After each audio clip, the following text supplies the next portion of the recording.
Hi everyone. As was said, my name is Robert Stise. I am a fourth year ABD graduate student at the University of Delaware who is actually defending my dissertation on the 19th. So I come to you today with some data from my dissertation, hoping that you can help equip me to go up in front of my committee, because some of those people have a strong left hook.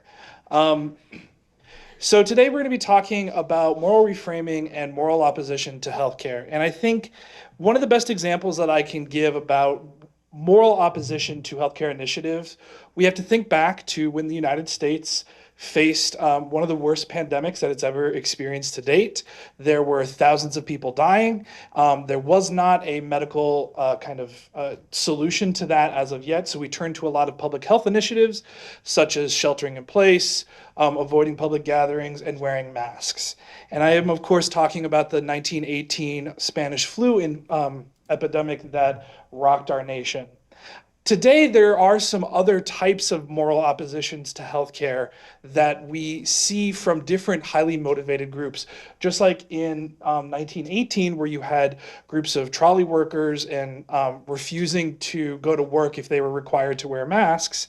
Similarly, today, we have groups of people who are actively protesting things like safe sex education because they view it as a moral infringement or a moral failure to teach children what, in their view, they considered it to be having sex, even though literature has told us pretty significantly that comprehensive safe sex education, which includes delaying messages, does not result in more sex. It actually results in less sex from students, less contracting of STIs, and less pregnancies. Similar to this, I'm also interested in COVID boosters. We've all, I feel like, kind of lived through the resistance to COVID-19 mandates, but part of the resistance that we're seeing here is the resistance to getting COVID-19 vaccines based in this idea of it's my body, you can't tell me what to do with it, has created a situation in which boosters, which might not have been something that we had to address or had to do that kind of yearly booster, are now something that we have to do consistently.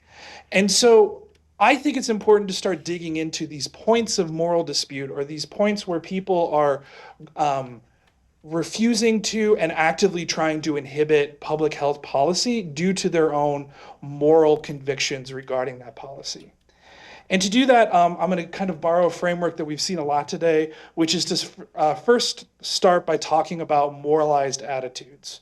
So again, moralized attitudes, I borrow from the Skitka framework, which says it's a process by which an attitude increases its moral conviction or attains moral relevance. And that's important to think about in terms of you can have two people that have the same attitude, say, towards recycling, but one person views it as a moral imperative, whereas another person views it as like an interesting way to get rid of trash or an effective way to get rid of trash. Some things about moralized attitudes is that they're functionally different from non-moral attitudes, both in how they form and in what type of behaviors they motivate.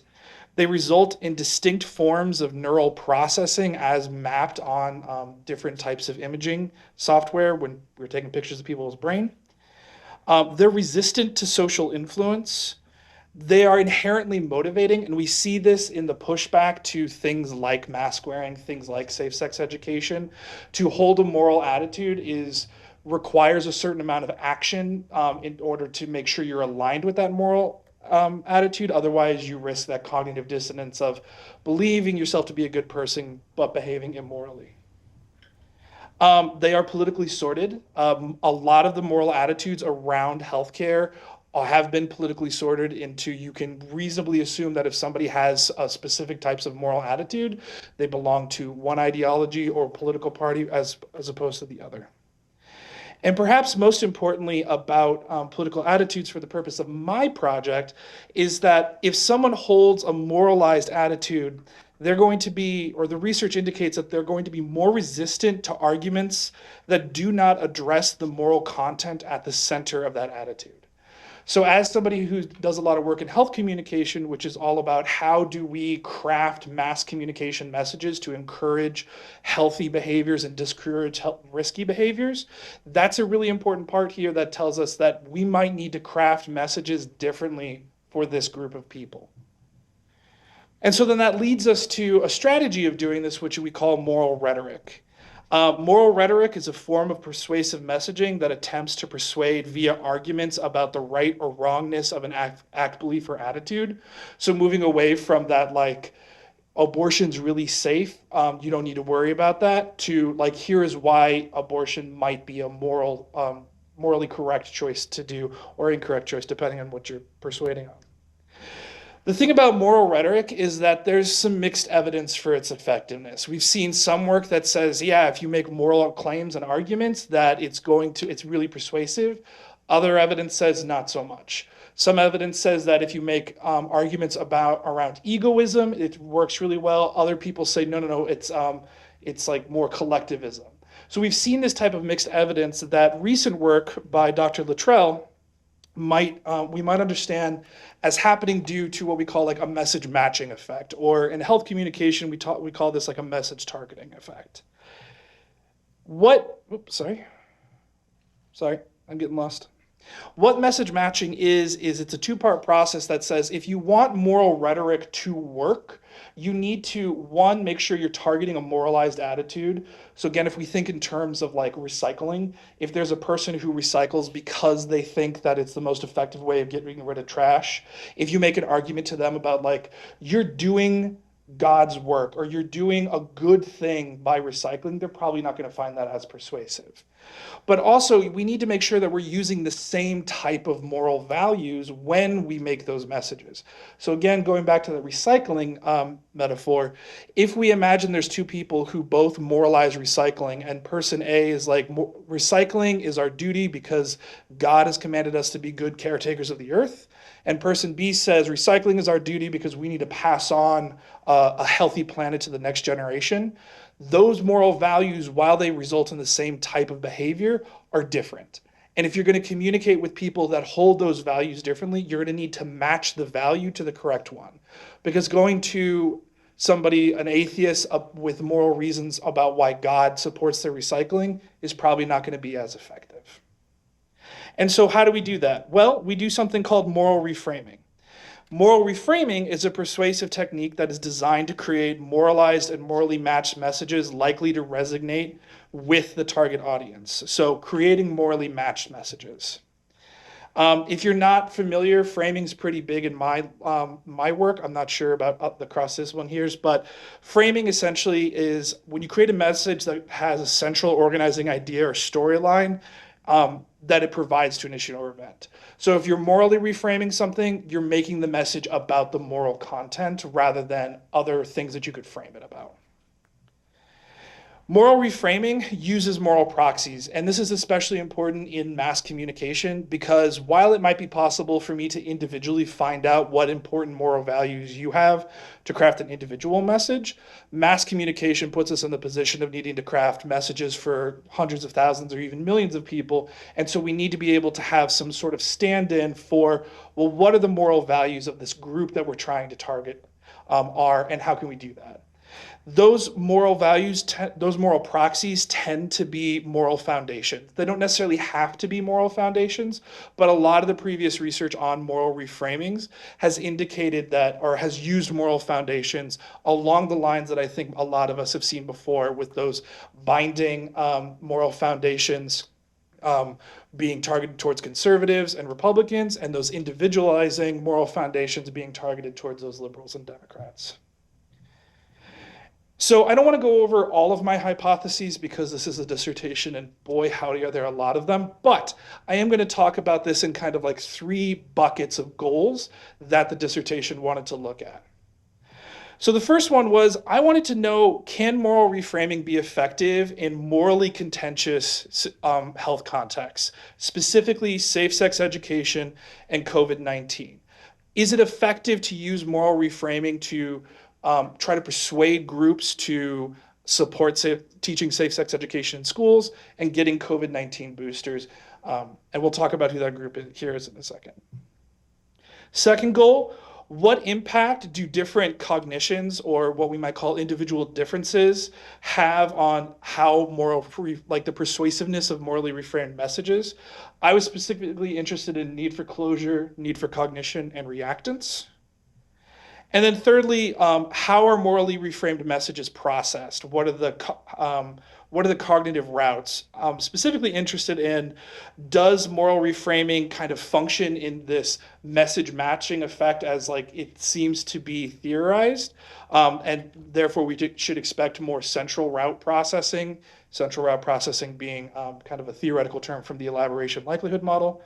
Or do moral reframing messages serve more of a kind of group identity cue, that you are so into the identity of your group that when somebody starts talking about right or wrong in a specific way, you think, oh, that's my group, I'm going to go ahead and agree with it, and that more of a peripheral route. So the dissertation, the kind of quick and dirty setup of it was, I used a prolific sample of 417 self-identified white Christian conservatives. We chose this population specifically because this is the demographic of people who tend to be the most antagonistic towards safe sex education and COVID-19 boosters. Again, we had those two specific different topics, safe sex education and COVID-19 boosters. And then I crafted 3 different messages. One was a morally reframed message. One was what we call like an informational message, where you're just kind of giving somebody the facts about COVID-19 boosters or or safe sex education. And then one was a control message about the history of bow ties. We pilot tested these messages. We found significant differences in the messages that we went ahead with on the loyalty foundation. This is going to show up again in the limitations, but via the logistical constraints, we kind of needed to move forward with that. And I utilized a hybrid experiment design, which is to say that I utilized an online survey with experimental methods. And then finally, as a part of this, we also did thought listing coding, which is where after somebody reads a message, you ask them, write down every thought in your head right now about the message, relevant or irrelevant, and it helps you, and that is the data that you use to determine what type of cognitive processing is occurring. So we're going to talk now about preliminary findings. These are, again, just kind of quick and dirty things here, and I wanted to focus more on broadly what we found and less on kind of here's the ANOVA demonstrating it as well. So the results. For that first goal, there's not a significant difference, at least in the messages that I constructed, between a morally reframed message about safe sex or COVID-19 boosters and the informational messages on those outcomes. So it doesn't seem like the morally reframed messages and the informational messages resulted in any type of increased persuasiveness to this group on these topics. Goal 2, there wasn't a significant moderation between the morally reframed messages and the different individual differences, i.e. cognitions, reactance, need for cognition, and need for closure. And goal 3, there is no difference in the number of relevant thoughts between moral reframing and informational, which would indicate a central route processing. But before you start feeling bad for me, we did find something kind of interesting, which was that specifically in the safe sex condition, there is a significant difference in the number of negative thoughts about the message. So that is the number of people who, when they saw the morally reframed message, wrote out negative thoughts about the message, which is really kind of interesting. And here's the difference as you can see it. And that's really kind of interesting because the notion that a morally reframed message produced more negative thoughts is counter to what the literature tells us should be happening. According to moral foundations, the literature, according to moral reframing, according to moral matching, conservative Christians should be more persuaded by loyalty-framed messages, but they're not. And not only are they not persuaded, they're kind of upset at the persuasive attempt. So here's an example from the thought listing. One participant said, the message uses some pretty harsh language, calling people who don't get boosted un-American and saying they are putting their families at risk. This kind of language could be alienating to people who are hesitant about getting vaccinated. which is specifically calling out the moral reframing strategy. And this is something that came up several times when I was going through the messages, where people would say, I see what you're doing. You're trying to make me feel like I'm an un-American or I'm not loyal, and I don't like it, and I don't like you for doing it. Which again is interesting because that's not something that we should expect using this type of theoretical framework. So that moral reframing produces negative thoughts could indicate a lot of different things. It might indicate a potential boundary condition. One of the goals of this dissertation was to say, hey, can moral reframing be used in morally contentious health environments? The answer to which might be no. It might be that not, or it might be not these ones. It might indicate that moral foundation is actually kind of an ineffective proxy. Moral Foundations recently has been going through a bit of a reevaluation on how they measured it and how they associate the moral foundations to different ideological groups. And so the assurances that maybe we had that moral foundations is really ideologically tied has been called into question a bit. It might be the case that some moral attitudes are just way too fixed for you to persuade on. It could be the case that the moment somebody sees a message supporting safe sex education, like just the words, they might be like, I'm out. I'm immediately against this message. Same thing with COVID-19 boosters. The moral attitude may be just way too fixed. And it could be the valence of the argument. So my message positioned it as un-American to do something. I'm curious what would happen if I had created a message that had said it is like good Americans do something. So if I had phrased it in the positive. So those are all potential outcomes of this type of work. Of course, there are some limitations. I mentioned this in the beginning. There was logistical constraints on the message design. Ideally, when you do this type of work, you would want to kind of like load up your morally reframed message with as much of the binding moral foundations as you can get in there. I didn't see significant differences on purity and authority, which is also something that conservatives and Republicans should be interested in.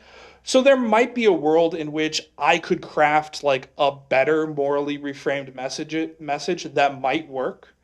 Another issue is the prolific health sample.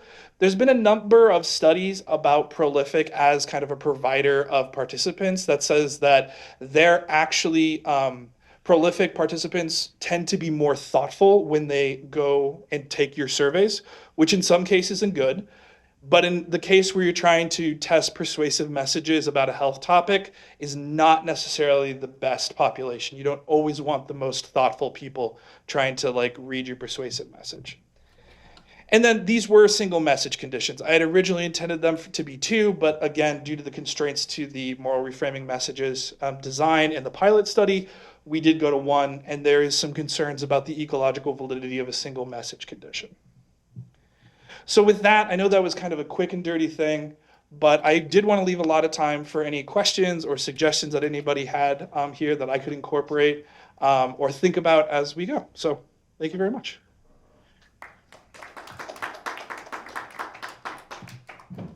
So maybe while Chris, if you want to ask your question also, I can do that. We do have one other question from online. So Joe says, great experiment. I found the same pattern in a different experiment with Republicans when they were exposed to morally reframed arguments from Democratic sources. Perhaps Republicans see moral reframing attempts as a bit insincere unless it's from the right kind of source. Yeah, so I think source credibility is a really big part of any type of messaging work. And again, I think the prolific sample might have worked against me a little bit in that situation, because prolific samples, like, you are paid to be a participant in research. And so they know that the creator of the message was a researcher. So that might have worked against me as well. I do think one of the other things that I'm kind of coming to realize about the moral reframing work that's been done is that it tends to be done in a very liberal leaning way. That meaning that we tend to morally reframe on like climate change, we tend to morally reframe on like mask wearing, anti-Trump kind of things. And so when we find effects among liberals, it's like, well, Yeah, the liberals like it when you morally reframe things, topics that they tend to like.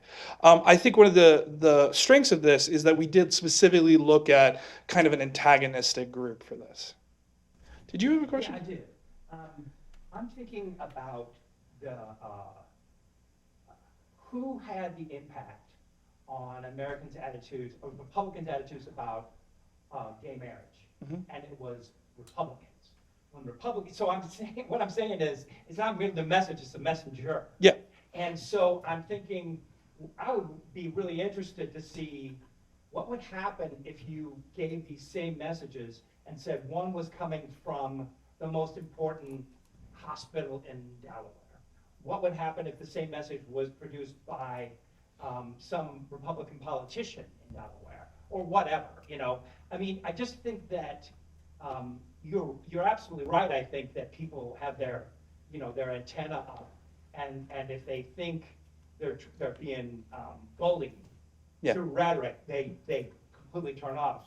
But they're more apt to listen if it's coming from somebody that's in their tribe.